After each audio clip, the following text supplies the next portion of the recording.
So hello student, let's start this lecture of the physics. तर last time आपण water आणि आईसच्या मिक्सरचं फायनल टेम्परेचर फाइंड आउट केलं होतं. आता आपण स्टीम अँड वॉटर मिक्सरचं फायनल टेम्परेचर फाइंड आउट करायचं आहे. Okay, so next concept is final temperature of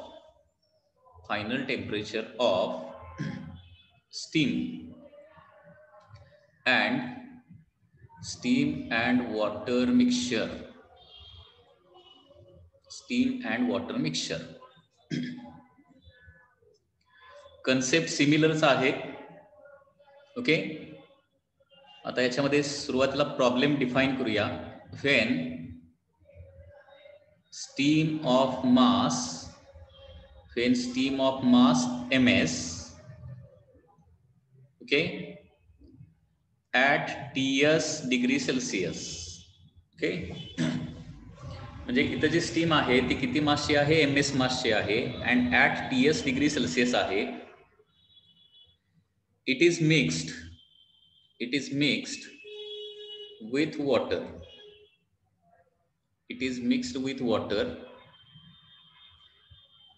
Of mass mw and temperature TW. बरोबर, म्हणजे इथं जी स्टीम आहे ती किती डिग्री सेल्सिअसला आहे? TS डिग्री सेल्सिअसला आहे. म्हणजे स्टीमचं जे टेम्परेचर असणार आहे ती किती असणार आहे? More than 100 degree Celsius. कारण स्टीम जी आहे ती 100 डिग्री सेल्सिअसच्या वरच तयार होते, म्हणजे त्याच्यामुळे स्टीमचं टेम्परेचर जे असेल ते मोर दॅन 100 डिग्री सेल्सिअस असणार. वॉटरचं जे टेम्परेचर असेल ते कुठं असणार आहे? 0 to 100 डिग्री सेल्सिअसच्या मध्ये असणार. बरोबर आहे ना? कारण वॉटर स्टेट जे आहे ती 0 डिग्री सेल्सिअस टू 100 डिग्री सेल्सिअसच्या मध्ये असणार आहे. स्टीमचं मास ms आहे आणि वॉटरचं मास आहे mw. स्टीमचं टेम्परेचर आहे TS आणि वॉटरचं टेम्परेचर आहे TW. आणि आता ही स्टीम वॉटरमध्ये मिक्स केली, किंवा काही वेळेला असं दिलं जातं steam is passed through the water.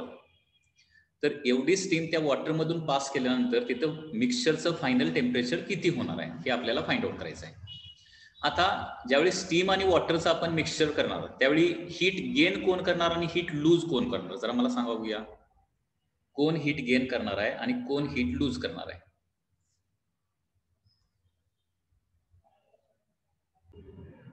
तर या ठिकाणी लक्षात घ्या, हे जे वॉटर जे आहे ते वॉटर लो टेम्परेचरला असणार आहे आणि स्टीम जी आहे ती हायर टेम्परेचरला असणार आहे. तर इथं काय करणार आहे? कोल्ड बॉडी ऑलवेज ऍब्सॉर्ब दी हीट. कोल्ड बॉडी काय करणार आहे? हीट ऍब्सॉर्ब करणार आहे आणि हॉट बॉडी जी आहे ती हीट लूज करणार आहे. आणि त्याच्यामुळे काय होणार आहे? त्याच्यामुळे काय करणार आहे? Water gains the heat and steam loses the heat. Water काय करणार आहे? हीट गेन करणार आणि स्टीम जी आहे ती हीट लूज करणार आहे. तर सुरुवातीला हीट गेन्ड बाय वॉटर काढूया, किंवा हीट रिक्वायर्ड फॉर वॉटर काढूया. Heat required for the water, heat required for water. Okay, आणि त्याला काय म्हणूया? डेल्टा QW असं म्हणूया. आता वॉटरचं टेम्परेचर जास्तीत जास्त इथं किती होऊ शकतं? तर आहे त्या टेम्परेचर पासून 0 डिग्री सेल्सिअस पर्यंत वॉटरचं टेम्परेचर जाऊ शकतं. ओके, त्याच्यावर गेल्यानंतर काय होणार आहे? त्याचं वॉटरचं स्टीम मध्ये कन्व्हर्जन व्हायला चालू होणार. बरोबर आहे ना? त्याच्यामुळं heat required for the water to become the or to reach the 100 degree Celsius. 100 degree सेल्सिअसला जाण्यासाठी ओके किती हीट लागणार बघा? तर फॉर्म्युला आहे mc डेल्टा टी येणार आहे. mc delta T. Okay, so mass of the water into specific heat of the water into change in temperature म्हणजे किती होणार बघा? इनिशियल टेम्परेचर आहे TW आणि फायनल टेम्परेचर असणार आहे 100. सो 100 मायनस काय होणार आहे? TW. तर आहे त्या टेम्परेचर पासून 100 डिग्री सेल्सिअस पर्यंत पोहोचण्यासाठी किती हीट लागेल ती हीट अगोदर तुम्हाला कॅल्क्युलेट करायची आहे. आणि ती हीट किती असणार आहे? डेल्टा QW असणार आहे. So delta QW is equal to काय येणार आहे? mw/cw in bracket 100 minus TW. ठीक आहे, तर हे झालं डेल्टा QW. आता याच्यानंतर कॅल्क्युलेट करूया, that is heat rejected by steam किंवा heat lost by steam to become water of 100 degree Celsius. म्हणजे आता स्टीमचं जर 100 डिग्री स्टीमचं कन्व्हर्जन जर वॉटरमध्ये करायचं असेल आणि कुठल्या वॉटरमध्ये 100 डिग्री सेल्सिअसच्या वॉटरमध्ये करायचं असेल तर किती हीट स्टीमला लूज करावे लागेल, that is delta QS calculate करूया. म्हणजे काल जसं आपण डेल्टा QI आणि डेल्टा QW कॅल्क्युलेट केलं तसं आता काय करायचं, delta QW and delta QS calculate करायचं. डेल्टा QS म्हणजे काय, that is heat rejected by the steam. आता heat rejected by the steam किती येणार बघा, तर सुरुवातीला स्टीमचं टेम्परेचर सपोज 100 पेक्षा जास्त असेल, म्हणजे ॲझ्युम करूया समजा 150 डिग्री सेल्सिअसची स्टीम असेल, तर ती स्टीम जी आहे ती सुरुवातीला काय आणावी लागेल, 100 डिग्री सेल्सिअसला आणावी लागणार. ओके, म्हणजे काय होणार आहे, टेम्परेचर चेंज करावं लागणार आहे सुरुवातीला. आणि टेम्परेचर चेंज करण्यासाठी किती हीट लागते त्याचा फॉर्म्युला काय आहे, that is MC into delta T असतं. MS/CS इंटू डेल्टा टी येणार आहे. ओके, म्हणजे सुरुवातीला टेम्परेचर काय करावं लागेल, स्टीमचं 100 डिग्री सेल्सिअसला आणावं लागेल. आता 100 डिग्री सेल्सिअसची तर आपल्याला स्टीम मिळालेली आहे. आता त्या स्टीमचं काय करायचं आहे, वॉटरमध्ये कन्व्हर्जन करायचं आहे. आता एका स्टेटमधून दुसऱ्या स्टेटमध्ये जाण्यासाठी लागणारी जी हीट आहे त्याला काय म्हणतो आपण, लॅटेंट हीट असं म्हणतो. आणि लॅटेंट हीटचा फॉर्म्युला काय असतो, mass of the steam into latent heat of the steam, ML ना. हे बघा, बेसिक दोन फॉर्म्युले आहेत, प्रत्येक वेळी मी तुम्हाला सांगत आलोय. दोन फॉर्म्युले कुठले, एक म्हणजे चेंज इन टेम्परेचर साठी लागणारी हीट आणि फेज चेंज साठी लागणारी हीट, म्हणजे स्टेट चेंज करण्यासाठी लागणारी हीट. ओके, टेम्परेचर चेंज करण्यासाठी लागणारी हीट म्हणजे काय असते, MC डेल्टा टी असते. MC delta T temperature change करण्यासाठी, आणि स्टेट चेंज करण्यासाठी लागणारी हीट म्हणजे काय असणार आहे, ML असणार आहे. ठीक आहे. तर आता इथं या पद्धतीनं तुम्हाला QS कॅल्क्युलेट करता येईल, MS, CS delta T, MS, LS. Okay, so this is the heat lost by the steam. ठीक आहे. आता याच्यामध्ये जर समजा काय झालं, case 1 delta QW is equal to delta QS जर झालं तर याचा मिनिंग काय होणार आहे, डेल्टा QS हीट काय करणार आहे, रिलीज होणार आहे. आणि ती कोण ऍब्सॉर्ब करणार आहे, वॉटर ऍब्सॉर्ब करणार. आणि जेवढी हीट रिलीज केली तेवढीच हीट काय करणार आहे, वॉटर एक्झॅक्टली ऍब्सॉर्ब करणार आहे. दोन्ही हीट इक्वल आहेत. आणि त्याच्यामुळे काय होणार बघा, स्टीमचं काय होणार आहे, 100 डिग्री सेल्सिअसचं वॉटर तयार होणार. आणि हे जे वॉटर आहे कोल्ड वॉटर, त्याचं देखील काय होणार आहे, 100 डिग्री सेल्सिअसचं वॉटर तयार होणार आहे. Heat required for water to reach, आणि ही डेल्टा QW म्हणजे कुठली हीट काढली आपण, heat required for water to reach 100 degree Celsius, to reach 100 degree Celsius. म्हणजे हे जे कोल्ड वॉटर आहे त्याचं टेम्परेचर वाढून देखील 100 डिग्री सेल्सिअस झालंय, आणि स्टीमचं टेम्परेचर कमी होऊन त्याचं काय झालेलं आहे, वॉटर झालेलं आहे 100 डिग्री सेल्सिअस. म्हणजे काय असेल सांगा, देअरफॉर फायनल टेम्परेचर काय येणार, आता दोन्ही हीट जर सेम झाल्या तर फायनल टेम्परेचर ऑफ मिक्सचर लिहायचं, फायनल टेम्परेचर ऑफ मिक्सचर येणार आहे 100 degree Celsius. Final temperature of mixture येणार आहे 100 डिग्री सेल्सिअस, दोन्ही सेम झाल्या तर. आता केस 2, जर delta QW is greater than delta QS जर झालं, okay, delta QW is greater than delta QS जर झालं तर याचा मिनिंग काय होणार आहे, वॉटरला 100 डिग्री सेल्सिअसला पोहोचायला जास्त हीट लागते, आणि तेवढी हीट जी आहे ते स्टीम देऊ शकत नाही. म्हणजे स्टीम जरी आहे त्या टेम्परेचर पासून 0 डिग्री सेल्सिअसला आली आणि त्याचं 0 डिग्री सेल्सिअसचं वॉटर जरी तयार झालं तरी देखील तेवढी हीट काय नाहीये, सफिशियंट नाहीये. कशासाठी, या वॉटरला 100 डिग्री सेल्सिअस पर्यंत नेण्यासाठी. आणि त्याच्यामुळे फायनल टेम्परेचर ऑफ मिक्सचर जे आहे ते लेस दॅन काय येणार आहे, 100 डिग्री सेल्सिअस येणार. फायनल टेम्परेचर ऑफ मिक्सचर काय येणार आहे, लेस दॅन 100 डिग्री सेल्सिअस. हे बघा, वॉटरची हीट जास्त झाली तर काय होणार इथं, म्हणजे वॉटरला लागणारी हीट जर जास्त असेल तर काय होणार आहे, 0 to 100 डिग्री सेल्सिअसच्या मध्ये कुठलं तरी टेम्परेचर येणार आहे. लक्षात येत आहे. आणि त्याच्यामुळे ते टेम्परेचर, फायनल टेम्परेचर कसं काढायचं, फायनल टेम्परेचर यांचा डिफरन्स काढावा लागेल तुम्हाला. Okay, that is delta QW minus delta QS divided by total mass of the water plus mass of the steam. हे कॅल्क्युलेशन तुम्हाला करावं लागणार आहे. हा डिफरन्स काढायचा, डिवायडेड बाय टोटल मास करायचा. हा, केस 1 मध्ये टोटली सगळं वॉटरच असणार आहे, वॉटर. केस 1 मध्ये टोटल सगळं वॉटर असणार आहे आणि केस 2 मध्ये देखील काय येणार आहे, कम्प्लिटली वॉटरच असणार आहे. लक्षात येत आहे? म्हणजे दोन्ही इक्वल झाले तर काय होणार, स्टीमचं 100 डिग्री सेल्सिअसचं वॉटरच तयार होणार ना, आणि पूर्वीचं वॉटर जे आहे त्याचं पण 100 डिग्री सेल्सिअसचं वॉटर तयार होणार. म्हणजे पूर्ण 100 डिग्री सेल्सिअसचं वॉटरच असणार आहे केस 1 मध्ये. तसं केस 2 मध्ये देखील काय असणार आहे, स्टीम देखील पूर्ण कंडेन्स झालेली असणार आहे. ओके, म्हणजे त्याचं वॉटर झालेलं असणार आहे आणि पूर्वीचं वॉटर, म्हणजे पुन्हा एकदा केस 2 मध्ये देखील सगळं वॉटर असणार आहे, परंतु त्या वॉटरचं टेम्परेचर लेस दॅन काय असणार आहे, 100 डिग्री सेल्सिअस असणार आहे. Okay, it is less than 100 degree Celsius.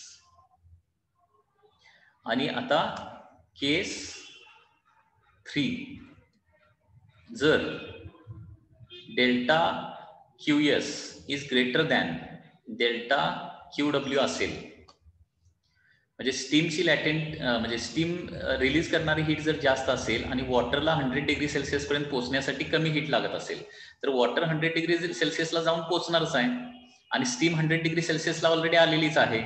आणि त्याच्यामुळे काय होणार आहे, तर मिक्सचरचं टेम्परेचर पुन्हा एकदा, mixture temperature will be once again 100 degree Celsius.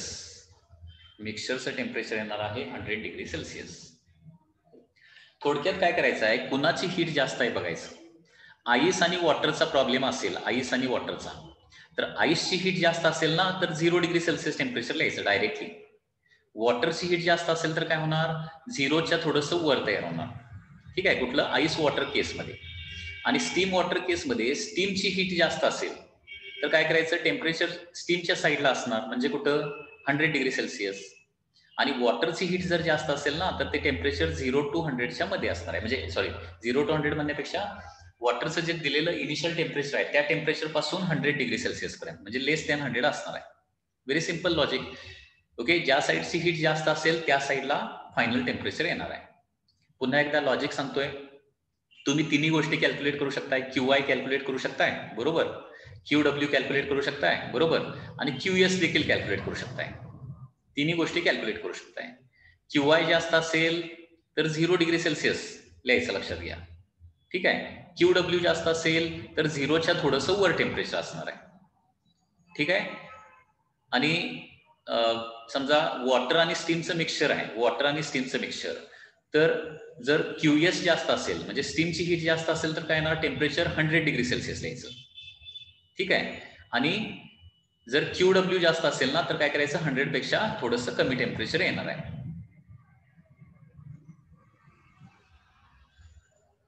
ठीक आहे ना. So mixture temperature is 100 degree Celsius. आता इथं मात्र स्टीमची हीट जास्त असल्यामुळं आणि वॉटर तेवढी हीट ऍब्सॉर्ब करू शकत नसल्यामुळं काय होणार आहे, थोडीशी स्टीम आहे तशी राहणार, पूर्ण स्टीम कंडेन्स होणार नाहीये. कारण हीट बाहेर टाकणार आहे कोण, स्टीम. हीट घेणार आहे कोण, वॉटर. परंतु वॉटर काय करणार आहे, कमीच हीट घेऊ शकतं ना. जेवढी सगळी स्टीम म्हणजे हीट न जी बाहेर टाकलेली सगळी हीट जी आहे ती वॉटर पूर्णपणे ऍब्सॉर्ब करू शकत नाही. ठीक आहे, आणि त्याच्यामुळे थोडीशी स्टीम काय होणार आहे तर शिल्लक राहणार आहे. आता किती स्टीम शिल्लक राहणार, कसं काढायचं, तर mass of the remaining steam will be given by formula. याचा डिफरन्स काढावा लागेल, delta QS minus delta QW करावं लागेल, divided by okay latent heat. Latent heat किती असते रे, स्टीमची लॅटेंट हीट किती असते, म्हणजे किती आईस शिल्लक राहणार हे काढण्यासाठी डिफरन्स डिवायडेड बाय 80 करतो ना आपण, आईस किती शिल्लक राहणार. तसं स्टीम किती शिल्लक राहणार हे काढण्यासाठी काय करायचं, डिफरन्स ऑफ हीट, पहिली गोष्ट म्हणजे स्टीमची हीट जास्त पाहिजे, तो डिफरन्स काढायचा आणि डिवायडेड बाय किती करायला पाहिजे, त्याची लॅटेंट हीट. तर त्या लॅटेंट हीटच्या व्हॅल्यू तुम्हाला लक्षात ठेवायला सांगितलेत मी, बरोबर आहे ना. That is 540. एवढी स्टीम जी आहे ती शिल्लक राहणार आहे. एक क्वेश्चन बघूया म्हणजे तुम्हाला लक्षात येईल.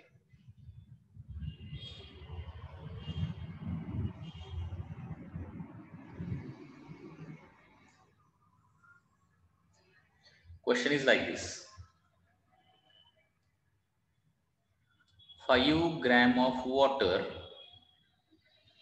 at 30 degrees Celsius is mixed with 2 grams of steam. 2 grams of steam at 100 degrees Celsius. Okay, what is the final temperature of the mixture? Final temperature of mixture हे फाइंड आउट करायचं आहे. तुम्ही solve करताय का बघा, solve करा, नंतर मी solve करतो.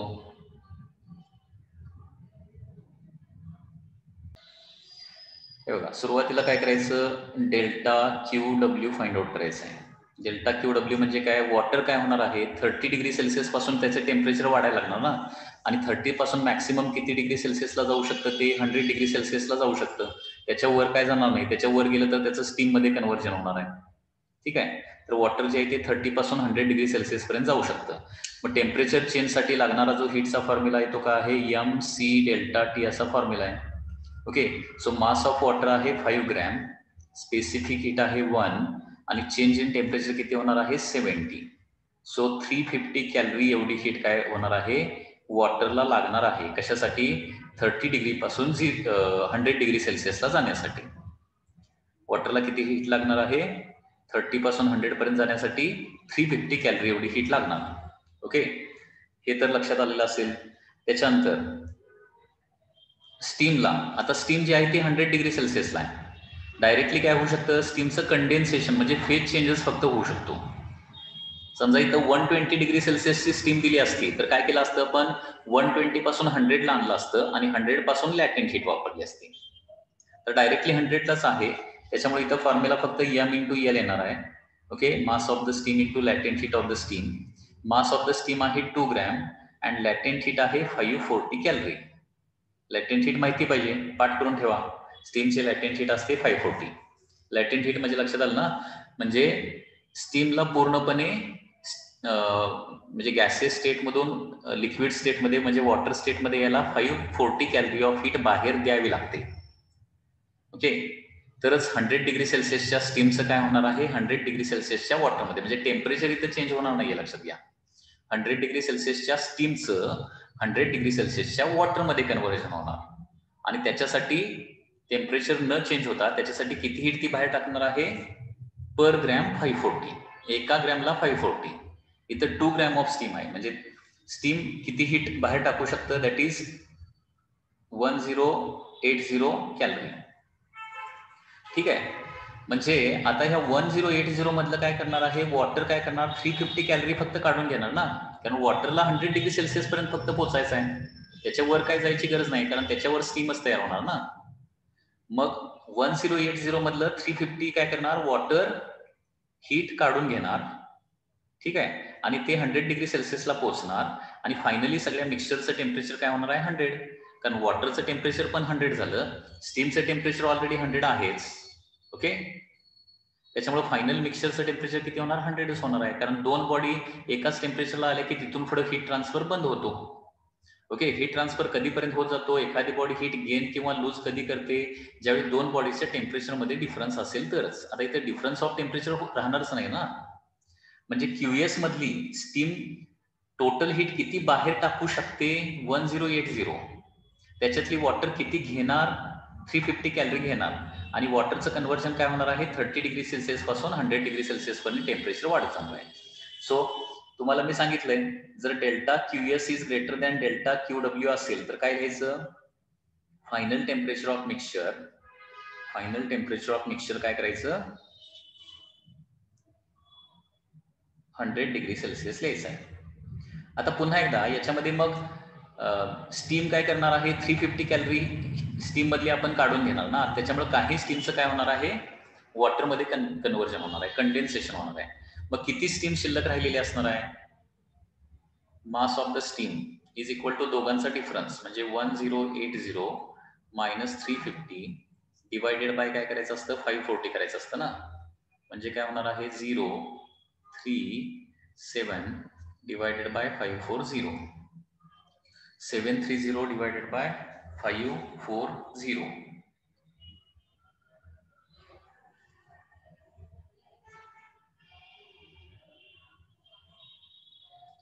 730 divided by 540. This is coming to be 1.35. 1.35 gram of steam काय होणार आहे, इथं शिल्लक राहणार आहे, रिमेनिंग स्टीम. लक्षात येत आहे एवढी, म्हणजे 2 ग्रॅम जी टोटल सुरुवातीला होती ती 2 ग्रॅम मधली फक्त 1.3 ग्रॅम स्टीम. म्हणजे मिक्सचर मध्ये काय असणार आहे, तर mixture consist of 1.35 gram of steam,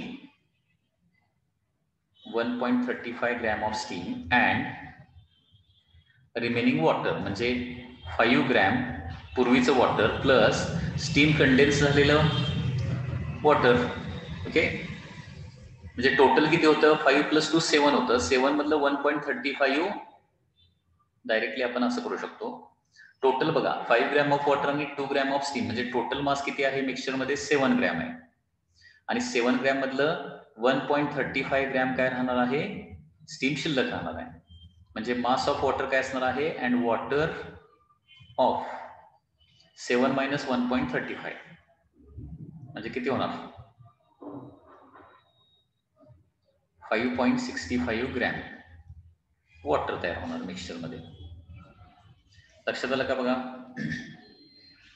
कारण सुरुवातीला 5 ग्रॅम वॉटर आणि 2 ग्रॅम स्टीम असणार आहे, म्हणजे एकूण मिक्सचर मध्ये मास असणार आहे 7 ग्रॅम. ठीक आहे, फायनली 1.35 ग्रॅम ऑफ स्टीम तिथं शिल्लक असणार आहे, 1.35. म्हणजे 7 ग्रॅम मधलं 1.35 ग्रॅम गेलं तर बाकीचं सगळं काय असणार आहे, वॉटरचं असणार आहे. ओके, सो 5.65 ग्रॅम हे वॉटर तिथं प्रोड्यूस होणार आहे.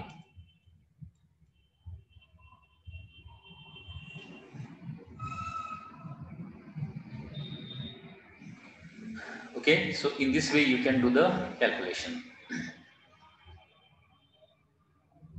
हा, आता याच्यानंतर next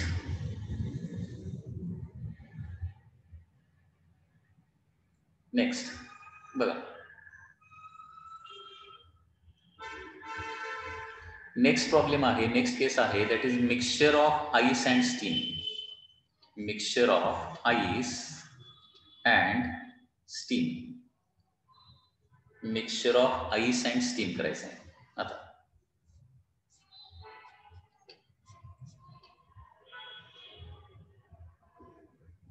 mixture of ice and steam, तर इथं काय करायचं लक्षात घ्या, इथं 2 हीट काढायचे आहेत. पहिली हीट म्हणजे काय येणार आहे, डेल्टा क्यू आय.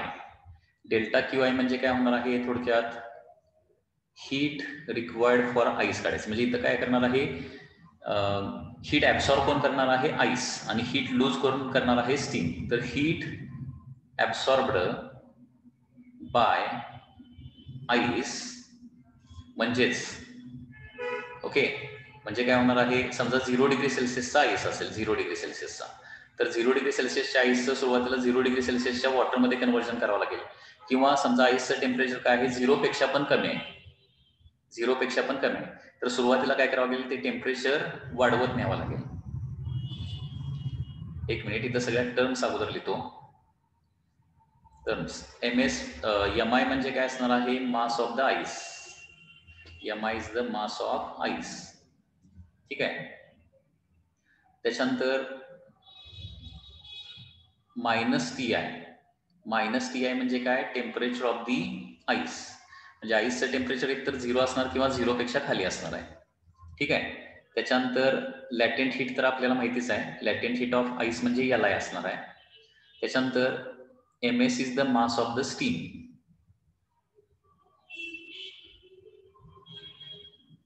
आणि TS is the temperature of the steam, temperature of the steam. Okay, आता पहिली गोष्ट म्हणजे heat required for ice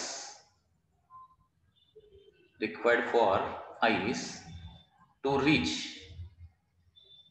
100 degree Celsius. Okay, म्हणजे आईसला 100 डिग्री सेल्सिअसला जाण्यासाठी किती हीट लागणार आहे किंवा किती हीट गेन करणार आहे ती हीट आपण काढूया. आपण म्हणजे हे तुम्हाला आता लक्षात ठेवावं लागेल की आईस आणि वॉटर मिक्सचर असेल तर आईसचं टेम्परेचर कुठंपर्यंत न्यायचं आहे 0 डिग्री सेल्सिअसला आणि वॉटरचं टेम्परेचर कुठं न्यायचं आहे 0 डिग्री सेल्सिअसला. लक्षात येते का मी काय सांगतोय? आणि त्याच्यासाठी लागणारे हीटचं कॅल्क्युलेशन करायचं. पुन्हा एकदा सांगतोय, आईस आणि वॉटरचं मिक्सचर दिलं प्रॉब्लेम मध्ये तर कुठल्या टेम्परेचरला यायचं आहे आपल्याला? 0 डिग्री सेल्सिअसच्या टेम्परेचरला आपल्याला यायचं आहे. ठीक आहे. स्टीम आणि वॉटरचं मिक्सचर असेल तर कुठल्या टेम्परेचरला फायनली आपल्याला यायचं आहे? 100च्या आसपास यायचं आहे. ठीक आहे. आणि आईस आणि स्टीमचं मिक्सचर दिलं, आईस आणि स्टीमचं मिक्सचर दिलं तर काय करायचं? 100 डिग्री सेल्सिअसला यायचं आहे आपल्याला. So heat required for ice to reach 100 degree Celsius. पहिली गोष्ट म्हणजे काय करावं लागेल? मायनस टेम्परेचर पासून 0 डिग्री सेल्सिअसला यावं लागेल. म्हणजे MI CI TI ही कुठली हीट सांगा? त्या मायनस टेम्परेचर पासून 0 डिग्री सेल्सिअसला यायला. आता 0 डिग्री सेल्सिअसचा आईस तयार झाला. आता त्याचं काय होणार आहे? मेल्टिंग चालू होणार. मेल्टिंगसाठी हीट किती लागणार आहे? MI LI लागणार मेल्टिंगसाठी. आणि आईस पूर्ण मेल्ट झाला तर 0 डिग्री सेल्सिअसचं वॉटर तयार होणार आहे. आणि ते वॉटर काय होणार आता? ते वॉटर जे आहे ते आपल्याला 100 डिग्री सेल्सिअसला न्यायचं आहे. त्याच्यामुळे त्याला हीट किती लागणार आहे? म्हणजे मास ऑफ द आईस म्हणजे mass of the water into CW into 100 येणार. पण टेम्परेचर डायरेक्टली आपण 100 पर्यंत जाणार ना. ठीक आहे. So this is the heat required for ice to reach the 100 degree Celsius. ही लाईन अगोदर लक्षात आली का बघा? याच्यामध्ये काय डाऊट असेल तर विचारा. याच्यामध्ये काय डाऊट आहे का? सुरुवातीला मायनस टेम्परेचर पासून 0 डिग्री सेल्सिअसला यावं लागेल. 0 डिग्री सेल्सिअसला आल्यानंतर आईसचं वॉटरमध्ये कन्व्हर्जन व्हावं लागेल आणि वॉटरमध्ये कन्व्हर्जन झाल्यानंतर त्या 0 डिग्री सेल्सिअसच्या वॉटरचं 100 डिग्री सेल्सिअसच्या वॉटरमध्ये आपल्याला कन्व्हर्जन करावं लागेल. म्हणजे असे इथं 3 कॅल्क्युलेशन येणार आहेत. That is delta QI, MI CI TI plus MI LI plus MI CW into 100. Okay. त्याच्यानंतर हीट लॉस्ट बाय स्टीम. स्टीमनं लूज केलेली हीट डेल्टा QS. बरोबर. आता स्टीम काय आहे? 100 पेक्षा जास्त टेम्परेचरला असणार TS. तर TSचं काय व्हायला पाहिजे? 100 डिग्री सेल्सिअस पर्यंत टेम्परेचर कमी यायला पाहिजे सुरुवातीला. मग त्याच्यासाठी किती हीट लूज करणार आहे? MS CS आणि change in temperature. Change in temperature म्हणजे किती येणार? MS CS आणि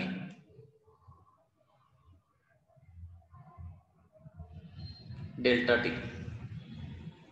डेल्टा T म्हणजे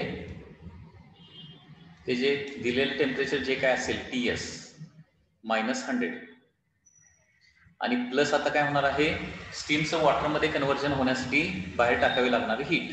स्टीमचं वॉटरमध्ये कन्व्हर्जन होण्यासाठी लागणारी हीट म्हणजे काय होणार आहे? That is mass of the steam into latent heat of the steam. आणि आता पुन्हा एकदा इथं काय होणार बघा? पुन्हा एकदा इथं काय होणार? जर delta QI is equal to delta QS जर झालं तर काय होणार आहे? इथं मिक्सचरचं टेम्परेचर 100 डिग्री सेल्सिअस होणार आहे. 100 डिग्री सेल्सिअस. ओके. जर delta QI is greater than delta QS जर झालं तर टेम्परेचर काय होणार आहे? लेस दॅन 100 डिग्री सेल्सिअस टेम्परेचर होणार. लेस दॅन 100 डिग्री सेल्सिअस. लेस दॅन 100 डिग्री सेल्सिअस. ओके. आणि जर डेल्टा QS म्हणजे स्टीमची हीट जास्त असेल आणि आईसची हीट काय असेल? कमी असेल.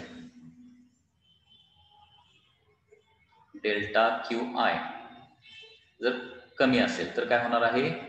Once again temperature, final temperature will be equal to 100 degree Celsius. हे तुम्हाला लक्षात ठेवावं लागणार. याचं कॅल्क्युलेशन तुम्हाला करावं लागणार आहे. ओके. आता एक प्रॉब्लेम बघूया म्हणजे तुम्हाला लक्षात येईल. क्वेश्चन काय दिलाय बघा? 1 ग्रॅम ऑफ स्टीम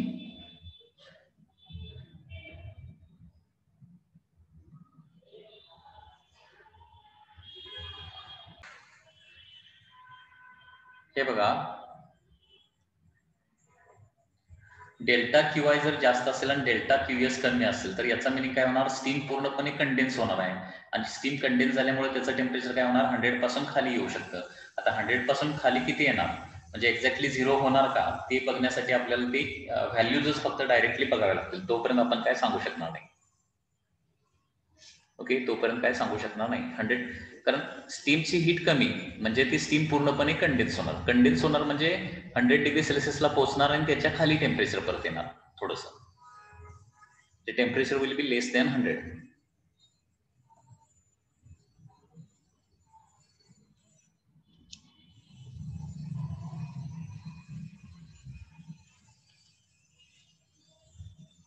आता हा प्रॉब्लेम बघा पुन्हा एकदा. 1 gram of steam, 1 gram of steam is mixed with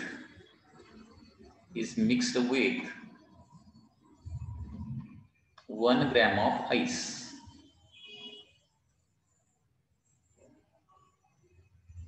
Okay, 1 gram of steam at 100 degrees Celsius is mixed with 1 gram of ice at 0 degrees Celsius. That is the given information. Okay, the final temperature of mixture काय असणार आहे, final temperature of mixture किती असणार आणि त्याचं content काय असणार आहे, कंटेंट क्वेश्चन मार्क, म्हणजे त्याच्यामध्ये आईस किती असणार किंवा वॉटर किती असणार किंवा स्टीम किती असणार हे आपल्याला फाइंड आउट करायचं आहे. तर पहिली गोष्ट काय कॅल्क्युलेट करूया, heat required for ice, heat required for ice calculate करूया. To reach 100 degree Celsius. Okay, सध्या जे आईस आहे ते किती डिग्री सेल्सिअसला आहे, 0 डिग्री सेल्सिअसला आहे. त्या आईसचं कन्व्हर्जन अगोदर वॉटरमध्ये व्हायला पाहिजे आणि वॉटरमध्ये झाल्यानंतर त्याचं टेम्परेचर 0 पासून 100 डिग्री सेल्सिअस पर्यंत जायला पाहिजे. तर सुरुवातीला काय होणार आहे, आईसचं वॉटरमध्ये कन्व्हर्जन व्हायला लागणारी हीट म्हणजे काय येणार, MI इंटू LI येणार प्लस. ओके, आता काय होणार, 1 ग्रॅम आईसचं 1 ग्रॅम वॉटर तयार झालेलं असणार आहे म्हणजे MW CW इंटू काय होणार, आता चेंज इन टेम्परेचर डायरेक्टली 100 ना, कारण 1 ग्रॅम आईस पूर्ण मेल्ट झाल्यानंतर 1 ग्रॅम वॉटर तयार होणार आहे, ते 0 डिग्री सेल्सिअसला असणार आणि त्या 1 ग्रॅम वॉटर ॲट 0 डिग्री सेल्सिअसचं 1 ग्रॅम वॉटर ॲट 100 डिग्री सेल्सिअसमध्ये कन्व्हर्जन करण्यासाठी म्हणजे टेम्परेचर वाढवायला हीट किती लागणार, MW CW इंटू 100 किंवा MI CW 100 होणार. MI कारण इथं वॉटर किती तयार झालेला आहे, जेवढा आईस असणार आहे तेवढंच इथं वॉटर तयार होणार आहे. ठीक आहे, तर बघा 1 ग्रॅम ऑफ आईस आहे, 0 डिग्री सेल्सिअसला आहे, मेल्ट व्हायला किती लागणार, मास दिले 1 आणि मेल्ट व्हायला पर ग्रॅम 80 लागते प्लस मास ऑफ वॉटर किती असणार, 1 ग्रॅमच असणार आहे, स्पेसिफिक हीट ऑफ वॉटर 1 आणि टेम्परेचर 0 पासून 100 ला जायला पाहिजे म्हणजे 100, म्हणजे हे किती येणार आहे बघा, 80 प्लस 100 दॅट इज 180 कॅलरी. म्हणजे आईसला मेल्ट होऊन त्याचं वॉटर होऊन त्या वॉटरचं टेम्परेचर 100 डिग्री सेल्सिअसला जायला 180 कॅलरी हीट त्याला द्यायला पाहिजे. त्या आईसला किती हीट लागणार आहे, 180 कॅलरी हीट लागणार आहे. ओके, आता त्या स्टीम मध्ये किती हीट आहे बघूया. म्हणजे आता स्टीम जी आहे ती 100 डिग्री सेल्सिअसला आहे आणि स्टीम मधून हीट काढून घ्यायला लागलो तर त्याचं वॉटर मध्ये कन्व्हर्जन होणार. तर 1 ग्रॅम स्टीमचं 1 ग्रॅम वॉटर मध्ये कन्व्हर्जन व्हायला किती हीट, म्हणजे ही झाली डेल्टा क्यू आय. आता काय काढूया, heat lost by steam. Okay, heat lost by steam to produce 100 degree Celsius water. म्हणजे स्टीम जी आहे ती सध्या 100 डिग्री सेल्सिअसला आहे, ते स्टीमचं कंडेन्सेशन झालं की काय होणार आहे, 100 डिग्री सेल्सिअसच्या स्टीमचं 100 डिग्री सेल्सिअसच्या वॉटरमध्ये फक्त कन्व्हर्जन होणार आणि त्याचा फॉर्म्युला काय होणार आहे, फक्त फेज चेंज होणार ना, इथं फक्त फेज चेंज होणार आहे तो. तर काय होणार मग, delta QS is equal to MS into LS होणार आहे. म्हणजे mass of the steam into latent heat of the steam. Mass of the steam किती आहे, 1 ग्रॅम आहे, latent heat of the steam किती आहे 540, म्हणजे टोटल येणार आहे 540 कॅलरी. म्हणजे याचा मिनिंग लक्षात आला का बघा, जी कुठली स्टीम आहे ती स्टीमचं वॉटरमध्ये फक्त कन्व्हर्जन करायचं झालं, म्हणजे 100 डिग्री सेल्सिअसच्या वॉटरमध्ये कन्व्हर्जन करायचं झालं तर 540 कॅलरी हीट त्याच्यातून काढून घ्यावी लागणार, बाहेर टाकावी लागणार हीट 540 कॅलरी. आणि आईस जे आहे ते 100 डिग्री सेल्सिअसला पोहोचायला काय होणार आहे, 180 कॅलरीज हीट घेत आहे. म्हणजे आईस जो आहे तो 0 पासून 100 डिग्री सेल्सिअसला पोहोचणार, ओके, परंतु स्टीम मात्र पूर्ण कंडेन्स होणार नाहीये. कारण पूर्ण स्टीम 1 ग्रॅम स्टीम पूर्णपणे कंडेन्स व्हायचं असेल तर 540 कॅलरी हीट त्याच्यातून काढून घ्यायला पाहिजे ना. त्याच्यातली किती हीट फक्त काढून घेतली जाणार, 180 कॅलरी हीट फक्त काढून घेतली जाणार. त्याच्यामुळे फायनल टेम्परेचर ऑफ मिक्सचर काय येणार इथं, म्हणजे हे आईस जे आहे ते 100 डिग्री सेल्सिअसला पोहोचणार आणि 100 डिग्री सेल्सिअसच्या स्टीम मधली काही स्टीम कंडेन्स होणार आणि त्याचा 100 डिग्री सेल्सिअसचं वॉटर तयार होणार आहे. म्हणजे स्टीम पासून वॉटर तयार होणार ते 100 डिग्री सेल्सिअस आणि आईस जे आहे ते वर जाऊन 100 डिग्री सेल्सिअस झालं. म्हणजे फायनल मिक्सचर जे आहे ते 100 डिग्री सेल्सिअस असणार आणि त्याच्यामध्ये काही वॉटर आणि काही त्याच्यामध्ये काय असणार, स्टीम असणार आहे. लक्षात येते ना, काही वॉटर आणि काही steam. So final temperature of mixture काय असणार आहे, 100 degree Celsius. Okay, 100 degree Celsius final temperature of mixture असणार आहे. ठीक आहे. आता बघा 1 ग्रॅम जो आईस होता तो पूर्णपणे मेल्ट झालाय, त्याचं वॉटर तयार झालंय, म्हणजे त्याच्यामध्ये 1 ग्रॅम आईसचं 1 ग्रॅम वॉटर तयार असणार, बरोबर. त्याचबरोबर 1 ग्रॅम स्टीमची टोटल हीट किती आहे, 540 कॅलरी. त्याच्यामधली 180 कॅलरी फक्त काढून घेतली जाणार. ओके, 180 कॅलरी फक्त काढून घेतली जाणार. म्हणजे किती कॅलरीची स्टीम शिल्लक राहणार तिथं, टोटल जी स्टीम आहे त्याची टोटल हीट किती आहे 540, त्याच्यामधली वापरली किती जाणार, आईस कडून 180 वापरली जाणार, म्हणजे शिल्लक किती राहणार आहे 540 मायनस 180, बरोबर आहे ना, that is 360. So steam remaining किती असणार बघा, याचं सबट्रॅक्शन करायला पाहिजे ना. 540 मधलं 180 आईसनं घेतली, शिल्लक स्टीम मध्ये हीट राहिली 540 मायनस 180 दॅट इज 360 आणि ते मास हे कॅलरी मध्ये झाली स्टीम शिल्लक. ओके, ती ग्रॅम मध्ये काढायचं असेल तर डिवायडेड बाय 540 करायचं, कारण 1 ग्रॅम स्टीम म्हणजे 540 कॅलरी असं तुम्ही साधारणपणे लक्षात ठेवू शकता. सो 2/3 ग्रॅम म्हणजे 1 ग्रॅम स्टीम होती ना, त्याच्यामधली 2/3 ग्रॅम म्हणजे 0.666 ग्रॅम स्टीम शिल्लक राहणार. म्हणजे 2/3 ग्रॅम स्टीम शिल्लक राहणार, म्हणजे 1/3 ग्रॅम स्टीमचं काय झालेलं असणार आहे, कंडेन्सेशन झालेलं असणार आहे 1/3 ग्रॅम स्टीमचं, आणि ते कशामध्ये कन्व्हर्जन झालेलं असणार, वॉटरमध्ये. म्हणजे हे आईसचं 1 ग्रॅम वॉटर आणि स्टीमचं 1/3 ग्रॅम वॉटर, म्हणजे एकूण वॉटर किती शिल्लक राहणार बघा, म्हणजे एकूण तिथं वॉटर किती तयार होणार आहे, therefore water, mass of water, okay, that is ice पासून तयार झालेलं 1 ग्रॅम आणि स्टीम पासून तयार झालेलं 1/3 ग्रॅम, कारण 2/3 ग्रॅम स्टीम शिल्लक राहिली म्हणजे 1/3 ग्रॅमचं काय झालेलं असणार आहे, वॉटरमध्ये कन्व्हर्जन झालेलं असणार आहे. म्हणजे हे mass of water, sorry, so mass of water किती शिल्लक राहिलेलं असणार आहे, 1 + 1/3 म्हणजे 4/3 ग्रॅम ऑफ वॉटर तिथं असणार आहे. म्हणजे मिक्सचरमध्ये ते जे काही मिक्सचर असेल ते 100 डिग्री सेल्सिअसचं असणार आणि त्याच्यामध्ये 2/3 ग्रॅम स्टीम असणार आणि 4/3 ग्रॅम काय असणार आहे, वॉटर असणार आहे. दोघांचे ऍडिशन करून बघा परत, 2 ग्रॅम यायला पाहिजे, 1 ग्रॅम + 1 ग्रॅम 2 ग्रॅम, 2/3 + 4/3 म्हणजे 6/3 म्हणजे 2 ग्रॅमच येते. हा प्रॉब्लेम अगोदर लक्षात आला का बघा. Next question is 16.11 from DC Pandey. Find the quantity of heat required. काय विचारलंय, डेल्टा क्यू विचारलंय. Quantity of heat required to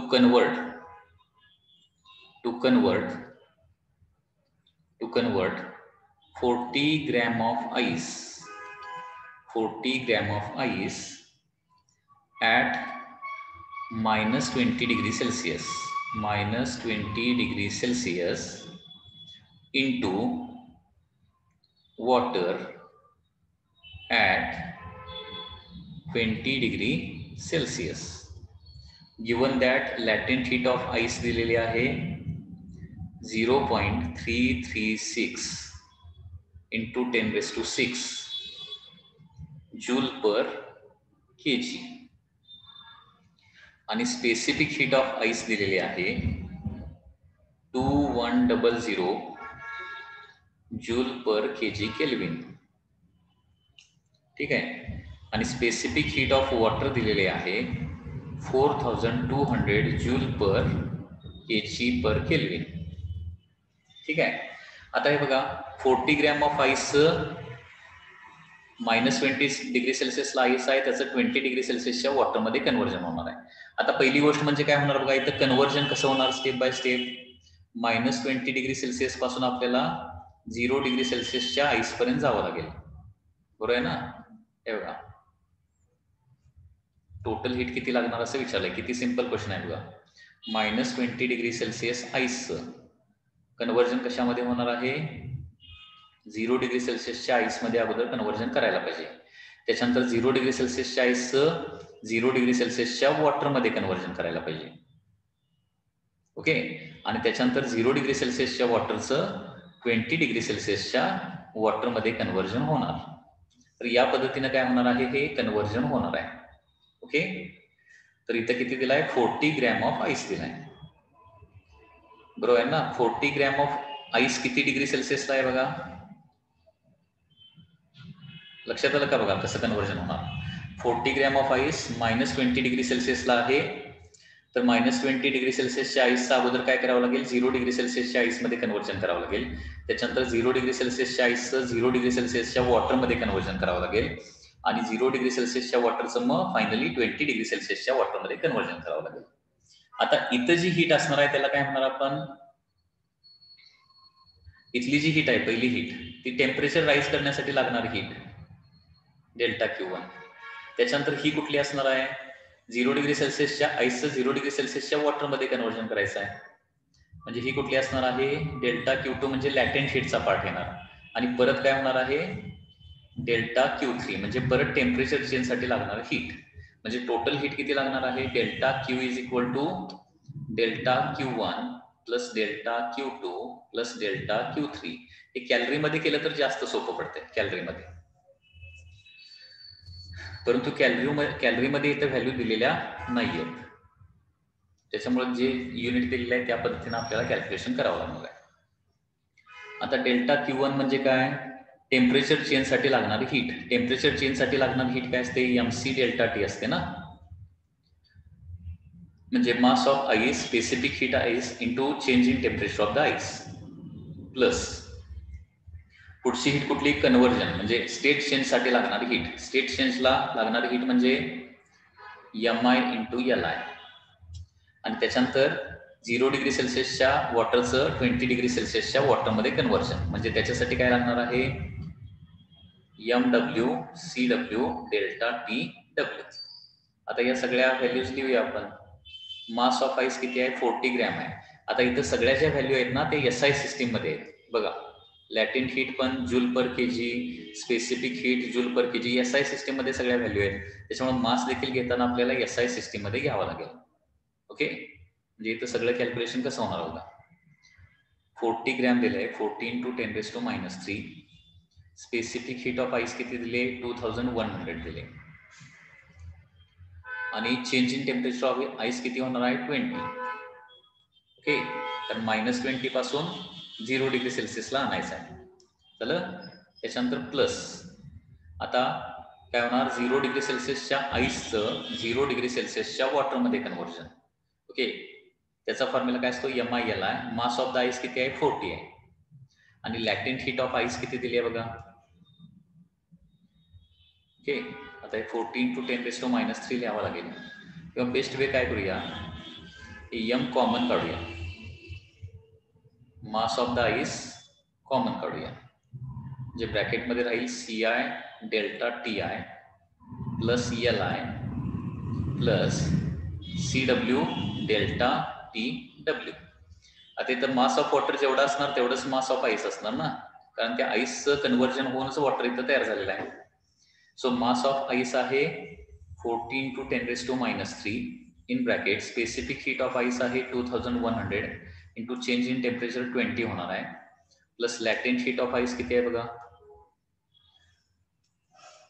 0.336 × 10⁻⁶. 336 into 10⁶ plus specific heat of water किती दिले 4200 दिले आणि चेंज इन टेम्परेचर किती होणार आहे 20 होणार आहे. सो इथं 14 to 10⁻³ इन ब्रॅकेट किती